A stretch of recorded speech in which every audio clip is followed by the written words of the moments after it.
जुड़ जाइए हमारे ज्ञान की जिज्ञासा के माध्यम की ओर हमारे ब्लॉगाकार चैनल में। तो आज हम आपको देंगे सोमनाथ के ऊपर पूरी जानकारी। तो चलिए शुरू करते हैं।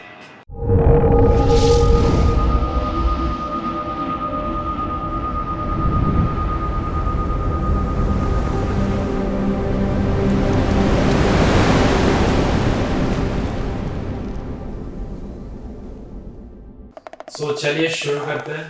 हमारे साथ जुड़ गए हमारे दोस्त सागर, बहुत टाइम के बाद। सागर कहाँ देखने टाइम यही था।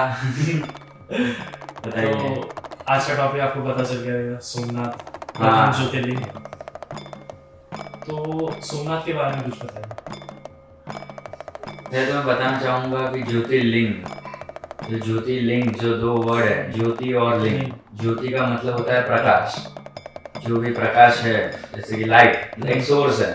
और लिंग मतलब ऑब्जेक्ट, सिंबल वैसा। जैसे वहाँ जहाँ शिव की लाइट्स है, शिव का जहाँ प्रकाश गिरे।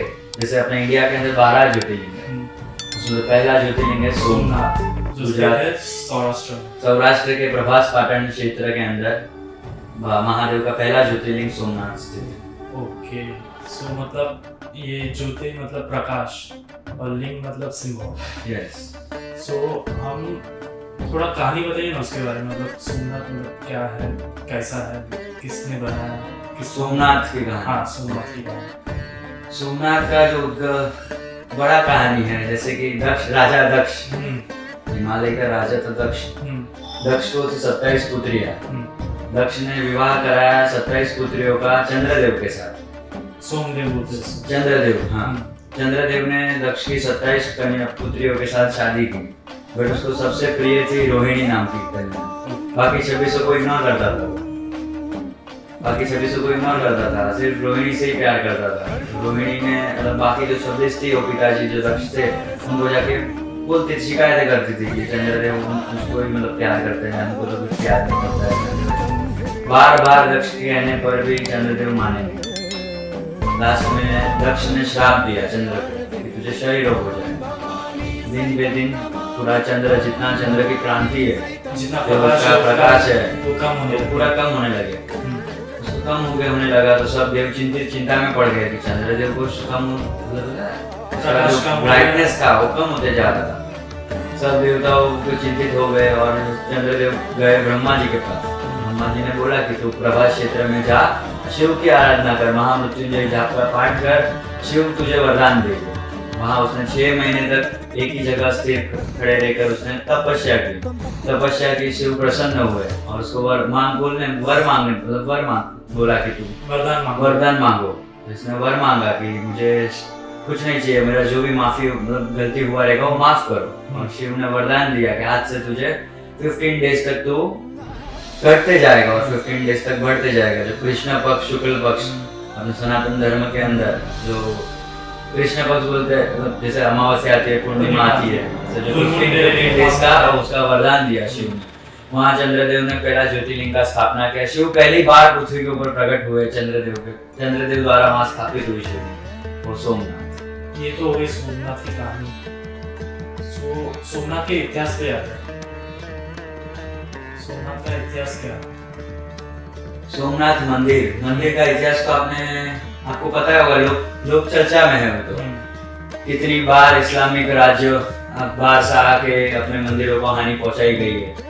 सबसे बड़ी कहानी पूरे सब मंदिरों के अंदर इस्लामिक आए थे, राजा अपना ध्वस्त करके गए थे। उसमें सबसे लोकप्रिय है वो सोमनाथ की कहानी। सोमनाथ मंदिर को बोला जाता है कि सोमनाथ मंदिर पूरा सोनों की खान है। मंदिर के नीचे अनगिनत सोना है, कितने रत्नों है, जड़ी, हीरा, मोती, पन्ना, सब मंदिरों के नीचे हुआ है। पहला राजा तो जिसने अपना मंदिर को हानि पहुंचाई, मोहम्मद गजनवी नाम सुना रहेगा, इस्लामिक राजा था। 5000 सेना लेकर आक्रमण करने आया था, 17 बार मंदिर तोड़ा, उसने ध्वस्त किया। मंदिर के अंदर 56 स्तंभ थे, पूरे नील मणि, मोती, डायमंड लगाया हुआ। उस स्तंभ को पूरा ध्वस्त करके लेके गया। शिवलिंग हटा नहीं पाया तो उसने आग लगा दी, चारों ओर आग लगा दी कि मैं पूरा ध्वस्त करना है। भस्म पूरा वहां से नष्ट कर देना है। हिंदू जहाँ जहाँ इकट्ठे होते, उस टाइम पे 2500 हिंदू इकट्ठे हुए थे उस मंदिर के अंदर, पूजा चल रही थी महादेव की, और बाहर से आके इसने आग लगा दी चारों तरफ, तो शिवलिंग उखाड़ नहीं पाया वहां से। फिर आया अलाउद्दीन खिलजी। अलाउद्दीन खिलजी भी आया, आक्रमण किया, मंदिर ध्वस्त किया, नष्ट किया पूरा। जो भी शैली थी वो आप देखेंगे, वो नागर शैली में बना हुआ मंदिर है। आप वहाँ की जो नक्काशी देखोगे, कार्विंग जो है वो नागर शैली का है, बहुत रेयरली देखने मिलता है ये, और हजारों साल पहले का ये, पुराना, बहुत पुराना। और आप अभी भी जाओगे तो मंदिर पूरा गौमुखी है। गौमुखी मंदिर इन द सेंस आगे से नैरो रहता है, अंदर से ब्रॉड रहता है पूरा, और 3 दरवाजे रहते हैं उस मंदिर को, चारों तरफ से आप जहाँ से जाओगे शिवलिंग दिखती है आपको वहाँ पे। फिर आया अलाउद्दीन खिलजी। अलाउद्दीन खिलजी ने नष्ट करवाया। अलाउद्दीन खिलजी गया, उसका सेनापति आया, क्या नाम, नसरुद्दीन खान, समथिंग कुछ ऐसा ही था। उसका सेनापति आया नसरुद्दीन करके, हाँ वो नुसरत जहां, सॉरी नुसरत खान, हाँ नुसरत खान आया, नुसरत खान आया, तभी उसने भी पूरा ध्वस्त कर दिया मंदिर, और फिर बहुत बार हानि पहुंचाई। लेकिन हिंदू राजाओं ने जाकर कितना रिकंस्ट्रक्ट करवाया, पूरा जीर्णोद्धार हुआ मंदिर का। अहल्याबाई होलकर, इंदौर की महारानी, जिसने मंदिर को पूरा जीर्णोद्धार करवाया। वहाँ पे अहल्याबाई का थोड़ी दूरी पर जो दूसरा सोमनाथ मंदिर स्थापित किया उसने, हाँ वो अंदर 1 माल अंदर जमीन के अंदर, वो अहल्याबाई होलकर जी द्वारा स्थापित है वो शिवलिंग। ये जब हमारे मंदिर पे इस्लामिक आक्रमण, उसके बाद मतलब रिकंस्ट्रक्शन किसने करा? जो विदेश से आए थे, ईरान, इराक, जहाँ से आए थे आक्रमण करने के लिए, मंदिर को पूरी चिन्हहीन कर दिया था पूरा, सिर्फ पूरा। आप देखोगे मंदिर के बाजू में पार्वती का मंदिर है, अभी भी खाली बेस दिख रहा है, कुछ नहीं दिख रहा है, बाकी बेस ही है सिर्फ, बाकी सब ध्वस्त कर दिया। शिव बाबा का शिवलिंग है अभी। और फिर जो भी सनातनी राजा थे उन्होंने योगदान दिया जीर्णोद्धार करवाने में, पूरा जैसा था वैसा ध्वज पताका लहरा के पूरा मंदिर अपना प्रथम ज्योतिर्लिंग है, उसको पूरा जैसा था वैसा पूरा जीर्णोद्धार करके रेडी किया। उसमें आप देखोगे तो जैन मुनियों का भी अच्छा साथ योगदान है इसमें, कि जब राजा कुमारपाल, हाँ विजय कुमारपाल, जब जैन मुनियों के साथ आए थे प्रभास क्षेत्र के अंदर यात्रा करने के लिए, तभी उन्होंने भी बहुत जीर्णोद्धार में योगदान दिया है। जूनागढ़ के राजा राखिंगार, इसका भी योगदान है। अभी भी आप जाओगे सोमनाथ, तो सोमनाथ के चौराहे पे 4 जो चौराहा होता है मंदिर के जस्ट सामने, वहाँ पे आप देखोगे उसका पहाड़िया अभी भी है। इस राजा का युद्ध के द्वारा जो राजा का वहाँ पे बलिदान दिया जिसने पूरा सोमनाथ मंदिर के लिए, उसका अभी पहाड़िया है। बाद में स्थापना तो करवाई थी डॉक्टर राजेंद्र प्रसाद, जो पहले प्रेसिडेंट रहे अपने, हाँ उन्होंने पूरा जीर्णोद्धार करवाने के बाद पूरा योगदान दिया स्थापना के अंदर। सरदार वल्लभ भाई पटेल, जो अपने प्रायर होम मिनिस्टर रहे, उन्होंने भी बहुत बड़ा योगदान दिया है सोमनाथ मंदिर। ओके, मतलब मैंने सुना है लाइक सबसे पहले जब सोमनाथ मंदिर बना तब वो पूरा सोने का, फिर उसके बाद कृष्ण राजा सोमदेव ने पूरा सोने का बनाया था उस मंदिर को। जो सोमनाथ ज्योतिर्लिंग है पूरा सोने का था, एक जो स्तंभ है पूरे सोने के थे। फिर आक्रमण हुआ, ये सब हुआ, फिर कृष्ण भगवान ने पूरा लकड़ी का बनवाया, और फिर अहल्याबाई होलकर आई जिन्होंने पूरा पाषाण का बना दिया। जो राजा भीम सिंह थे उन्होंने भी अपना योगदान दिया, लाल स्टोन का बना, हाँ लाल पत्थर का पूरा, अभी लाल पत्थर का ही है। अभी आप जाओगे तो वहाँ की नक्काशी देखोगे लाल पत्थर की। जहाँ प्रभास क्षेत्र पता रहे आपको, जहाँ पर शिवलिंग की स्थापना है, उसके बारे में आप जानकारी।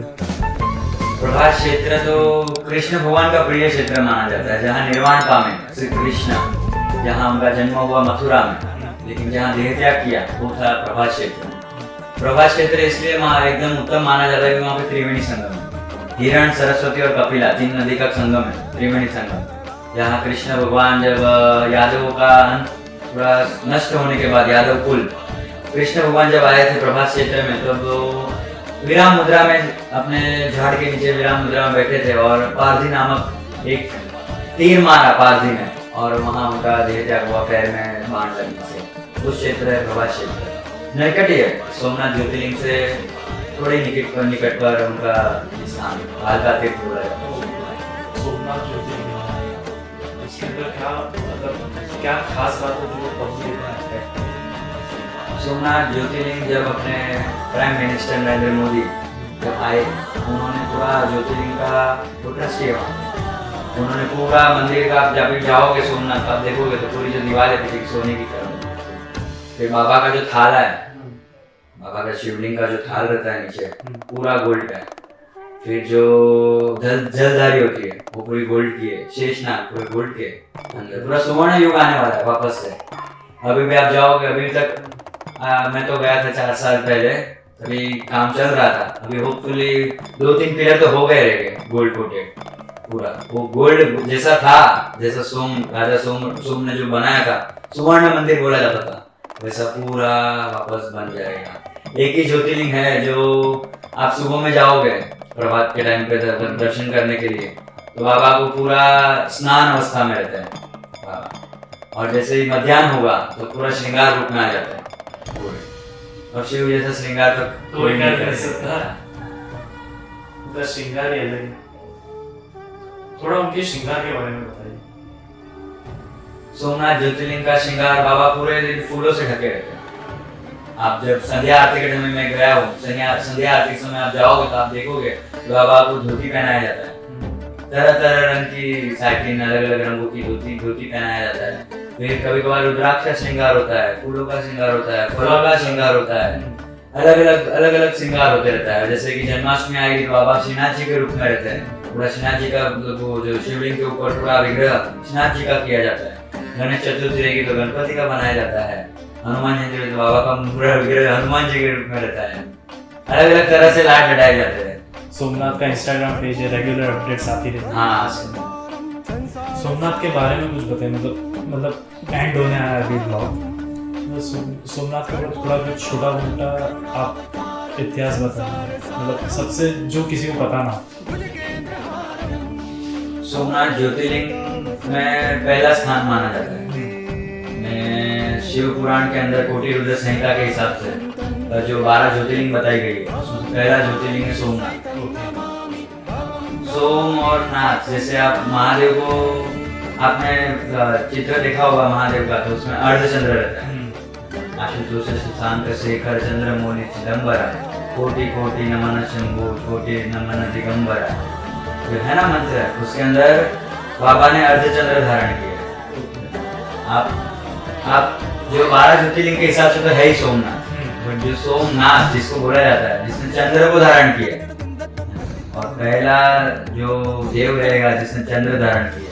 आप दूसरे देव का देखो, किसी ने चंद्र नहीं है, सब हीरा मणि मोती सब अलग अलग सबने श्रृंगार सजाया। एक शिव ही है जिसने पूरा चंद्र ही बिठा दिया पूरा जटा के अंदर। श्रृंगार ही अलग है पूरा। अपन एक ब्लॉग करेंगे, पूरा श्रृंगार को वर्णन करेंगे, शिव विवाह का भी वर्णन करेंगे, पहला प्रेम विवाह आएगा। सो इसी तरह ब्लॉग को एंड करते। सो नेक्स्ट टॉपिक अपना रहेगा Mallikarjun. Okay, so her her Mahadev, her her Mahadev. So thanks for watching our Vlogger channel. So ऐसे इंफॉर्मेटिव वीडियो के लिए जुड़ जाइए हमारे साथ। थैंक्स।